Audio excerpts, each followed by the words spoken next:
E de volta a Brasília, o Supremo Tribunal Federal voltou a analisar o indulto concedido ao ex-deputado Daniel Silveira pelo ex-presidente Jair Bolsonaro. Repórter Paula Lobão. A ministra Rosa Weber, presidente do Supremo Tribunal Federal, votou pela inconstitucionalidade do indulto concedido pelo ex-presidente Jair Bolsonaro ao deputado federal Daniel Silveira em abril de 2022. Em conclusão, pelos fundamentos que expus, conheço das presentes arguições de descumprimento de preceito fundamental e, no mérito, julgo procedente os pedidos para declarar a inconstitucionalidade do decreto impugnado. Para a ministra, o indulto editado por Bolsonaro representou um desvio de finalidade para beneficiar um aliado político do ex-presidente. A verdade é que o fim almejado com a edição do decreto de indulto foi beneficiar aliado político de primeira hora, legitimamente condenado criminalmente por esse Supremo Tribunal Federal a pena de 8 anos e 9 meses de reclusão, o chefe do Poder Executivo Federal. Ao assim proceder, não obstante detivesse aparentemente competência para tanto, subverteu a regra e violou princípios constitucionais, produzindo o ato com efeitos inadmissíveis para a ordem jurídica. A concessão de perdão a aliado político pelo simples e singelo vínculo de afinidade político-ideológica não se mostra compatível com os princípios norteadores da administração pública, tais como a impessoalidade e a moralidade administrativa. Tal proceder, na realidade, revela uma faceta autoritária e descumpridora da Constituição Federal. A ministra é a relatora do julgamento de 4 ações apresentadas pelos partidos Rede, PDT, Cidadania e PSOL. Os partidos argumentam que o decreto foi editado com desvio de finalidade, que não considera o interesse público e foi usado apenas para beneficiar um aliado político do então presidente. O julgamento será retomado nesta quinta-feira, quando os demais ministros poderão votar. O segundo ministro a apresentar o voto será André Mendonça, que foi indicado ao Supremo Tribunal Federal por Jair Bolsonaro. O ex-presidente concedeu o benefício depois que o deputado foi condenado pelo STF a 8 anos e 9 meses de prisão, além do pagamento de multa e perda dos direitos políticos após dar declarações contra os ministros da Corte e contra o STF. Daniel Silveira está preso desde fevereiro por descumprir medidas cautelares impostas pelo Supremo Tribunal Federal. Conosco por aqui nessa manhã também, bem-vindo, Nelson Kobayashi. Koba, o ex-deputado criticava de forma dura o STF, agora o próprio Supremo julga o futuro dele. É justo que Silveira siga preso e o indulto concedido à época por Bolsonaro foi justo também?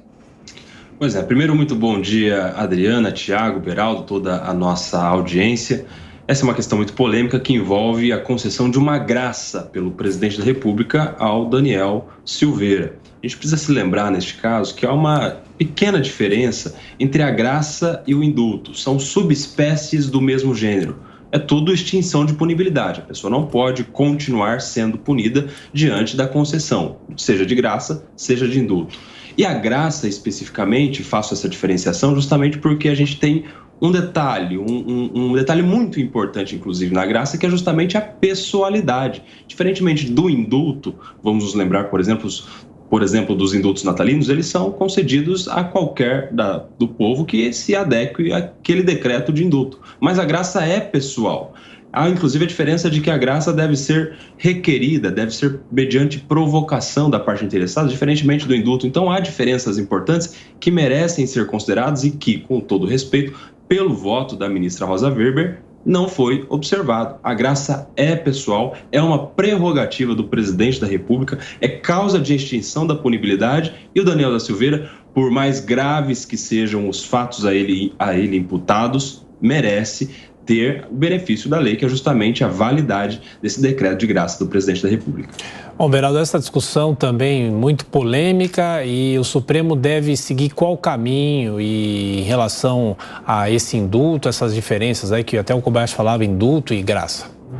Tiago, polêmico a gente discutir se deve ou não existir esse ou esses instrumentos, o indulto, a graça. Podemos discutir isso na Câmara, no Congresso Nacional, para que a gente possa fazer uma avaliação como sociedade, que somos representados pelos deputados e senadores, se faz sentido no Brasil de hoje o presidente da República ainda ter esses instrumentos. O fato é que ele tem. E o voto proferido é uma das páginas mais tristes da história do Supremo Tribunal Federal, porque se nós olharmos para o governo Dilma, a então presidente da República liberou de suas penas que foram recebidas em razão do escândalo do Mensalão figuras como Delúbio Soares, José Genuíno, José Dirceu. E aí, quando houve uma mudança de poder, eis que o Supremo Tribunal Federal resolve se manifestar pelas mãos da relatora no sentido de impedir que o presidente da República exerça um papel que lhe cabe. É incompreensível que tenhamos nas ruas, e não só nas ruas, mas de volta ao poder, através de indicações que estão fazendo à torto e à direito, essas figuras que foram condenadas no Mensalão, foram condenadas depois no Petrolão, estão aí. E o Supremo vem tirar essa prerrogativa do presidente da República, no caso específico do Daniel Silveira. E faço uma ressalva aqui, eu não estou entrando no mérito da condenação do processo do Daniel Silveira, isso é uma outra discussão. O que a gente está falando aqui é a validade ou não de algo que é prerrogativa válida do presidente da República. Ô Kobayashi, as decisões de Jair Bolsonaro agora podem estar sendo questionadas principalmente pela entrada do novo governo, mas a lei garante que seja cumprido o que está na Constituição? Sim, Adriana, a gente tem o que se chama de ato jurídico perfeito, é um ato consolidado, é um ato consumado.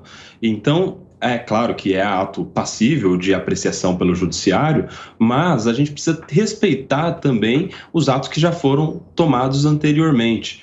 Só pode ser anulado, retirado de contexto, retirado de validade aqueles atos que têm algum vício, alguma irregularidade no seu trâmite ou no seu conteúdo, o que não é o caso deste decreto de concessão de graça ao Daniel da Silveira. Mais uma vez dizendo que não importa o fato a ele imputado, são fatos graves. É claro que há vários indícios que levam à condenação tal como o Supremo o fez, mas a gente também não pode ignorar um preceito fundamental da Constituição, que é a validade do que a lei diz. E a lei diz que o presidente pode dar graça a quem ele quiser, é um ato pessoal. Agora, Beraldo, qual que deve ser a tônica do Supremo a partir de agora, hein? A gente precisa lembrar que o primeiro questionamento que houve, que eu me lembre, já foi no governo Temer, quando ele concedeu um indulto que, se não me engano, beneficiaria, dentro do grupo de pessoas ali anunciados, que beneficiaria o ex-presidente da Câmara, Eduardo Cunha. O Supremo Tribunal Federal, que naquele momento estava ali revendo as suas posições em relação à Lava Jato, houve a divulgação daqueles áudios entre o Joesley Batista e o então presidente Michel Temer. Aquilo foi uma grande crise naquele momento. E aí o Supremo começa com esse tipo de manifestação. O problema é que o Brasil que vivemos hoje, aonde não nos curamos ainda desse processo político em que tanto o Lula liderando a esquerda, quanto o movimento que foi liderado pelo Jair Bolsonaro na direita, esse conflito ele continua sendo alimentado pelo próprio Lula. No seu discurso de 1º de maio, ele deixou claro que esse discurso de combate, conflito na sociedade brasileira interessa a ele. E aí vem o Supremo Tribunal Federal e começa a tomar medidas que alimentam ainda mais o inflar dos ânimos de lado a lado. Isso é péssimo para o Brasil e a gente vai ter que ter um freio de arrumação, porque o Brasil não terá mais como continuar avançando se ficarmos presos a essas decisões judiciais que servem ao interesse do momento e não à solidez, à previsibilidade da lei.